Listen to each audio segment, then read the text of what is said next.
Donc bonjour à tous et à toutes, donc dans ce nouveau rendez-vous des lectures de Dégel.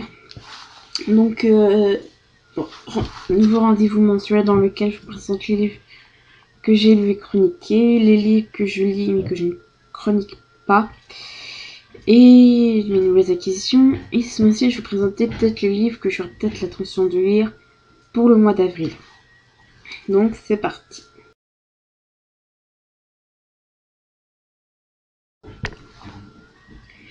Donc dans les livres que j'ai lus mais que j'ai chroniqués, il y a la troisième bande dessinée des Chevaliers d'Émeraude appelée L'Imposteur, donc d'Anne Robillard et Tiburce Auger, donc aux éditions Michel Lafon et Casterman. Alors, livre que j'ai lu il y a longtemps et que j'ai décidé de mettre sur mon blog, c'est La bibliothécaire de Gudule, aux éditions Le Livre de Poche Jeunesse.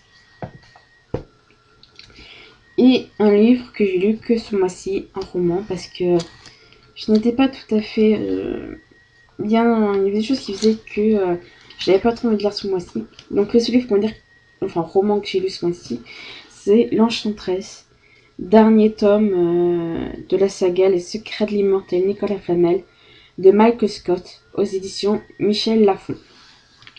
Donc voilà.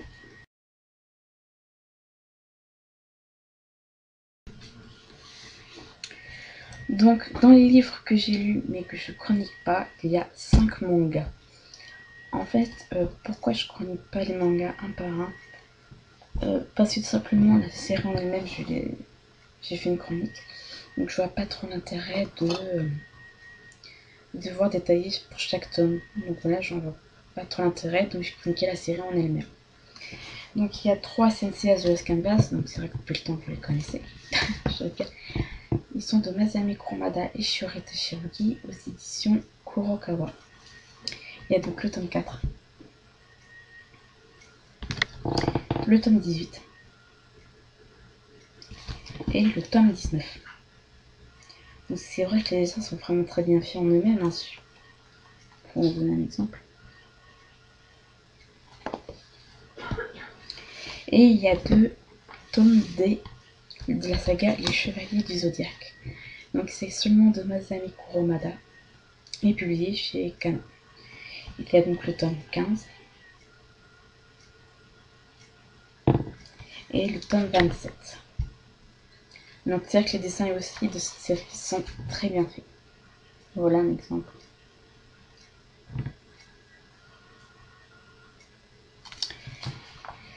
Donc voilà pour tous les livres que j'ai lus et que je ne chronique pas.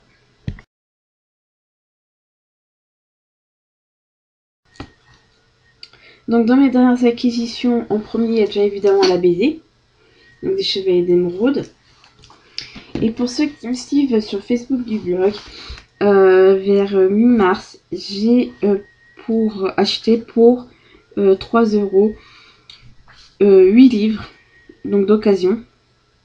Même si son occasion, il y en a une belle partie qui est encore quasiment comme en bon état. Donc c'est vrai que j'en ai en profité parce que des livres à ce prix-là, c'est pas beaucoup. Enfin, ça vaut le coup. Donc il y a l'Odyssée d'Homère aux éditions Garnier Flammarion. Chère Marie-Antoinette de Jean Chalon aux éditions Presse Pocket. Il y a 2 livres aux éditions Le Livre de Poche et aussi également Le Livre de Poche Jeunesse. Il y a Lettres de mon moulin d'Alphonse Daudet. Alors le prénom Alphonse, c'est un prénom que j'aime particulièrement. Et il y a Complot à Versailles d'Annie G, donc le livre de Poche Jeunesse, qui est vraiment en très très bon état celui-là. Il fait partie de ceux qui sont en excellent état. Alors il y a aussi Le Chevalier et la Reine de Christopher Frank, édition du Seuil, collection Point. Et dans la même collection et édition, L'Affaire Jésus d'Henri Guillemin, donc édition du Seuil, collection Point. Il y a aussi La jeune fille à la perle de Tracy Chevalier, donc aux éditions Quai Voltaire, collection Folio. Et dernier livre que j'ai acheté ce mois-ci, c'est Le Liseur de Bernard Schlink aux éditions Gallimard et collection Folio. Donc, même si c'est dans la même collection, ces deux-là, ils ne sont pas de la même édition. Donc, je sais pas pourquoi. C'est pas moi qui faut poser la question. Donc voilà pour mes dernières acquisitions.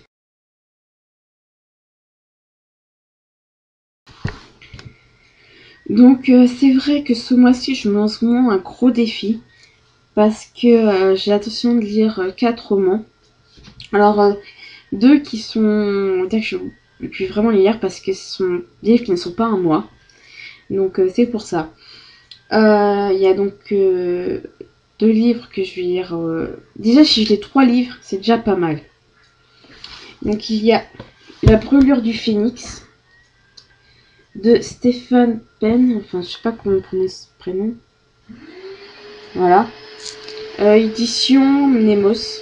Désolé du son de l'aspirateur, hein, je sais pas un peu plus fort. Je crois que c'est dans une collection, pour être exact. Je ne sais plus du tout en fait. Hein, donc ouais, je crois que c'est peut-être collection Univers Néphilim.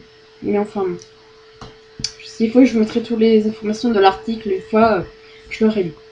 Donc il y a aussi un autre livre que je vais lire, on va dire, parmi les premiers. C'est Contes du Groenland de Knud Rasmussen. Je sais pas comment on prononce ça. Hein. Donc vous voyez, le voir s'écrit comme ça. Comme ça, si vous voulez le voir. Parce que je pense qu'il est danois et moi, pas parler danois. Donc voilà, bon, moi c'est déjà ça. Donc si j'aurais fini ces deux-là, déjà il y a Les ailes d'Alexandre, tome 4, Sarah Anne. Donc oui, il va passer très rapidement dessus parce que j'ai commencé à le lire. Et vous voyez, il avance très très bien lui. Un autre que je vais lire qui est vraiment... si je le lis pas ce mois-ci, c'est pas grave, je vais le lire en mois de mai. Je connais les mois de l'année. Il s'agit donc de La Guerre des Elfes de Herbie Brennan chez Pocket Jeunesse. Parce que ouais, ma page commence à augmenter et je commence à avoir un peu peur. Alors, une nouveauté que j'ai décidé d'essayer. Alors, je remercie une booktubeuse. Donc, c'est-à-dire une personne qui fait des vidéos livresques sur YouTube. Parce que vous savez qui me suit sur mon blog, ils ne savent pas savoir vraiment ce que c'est qu'une booktubeuse. Donc, il s'agit de Hello Melo. Donc, salut. Qui, grâce à elle, je suis tentée d'essayer un livre audio. Alors, c'est en fait un livre sur CD. Il s'agit donc du livre Le Peuple des Reines. Donc c'est de Megan Lildom, je crois que c'est aux éditions Le Pré au Clair. Je suis pas tout à fait sûre. Donc ça peut être une belle découverte, un livre audio. Donc voilà pour le tout. Donc voilà que ce nouveau rendez-vous des DGL est terminé. Je vous souhaite donc un bon mois d'avril. Hein. Joyeux Pâques, parce que j'aurais dit le dimanche de Pâques. Donc, voilà. Et je vous dis donc au mois prochain pour nouveau rendez-vous des lectures de DGL.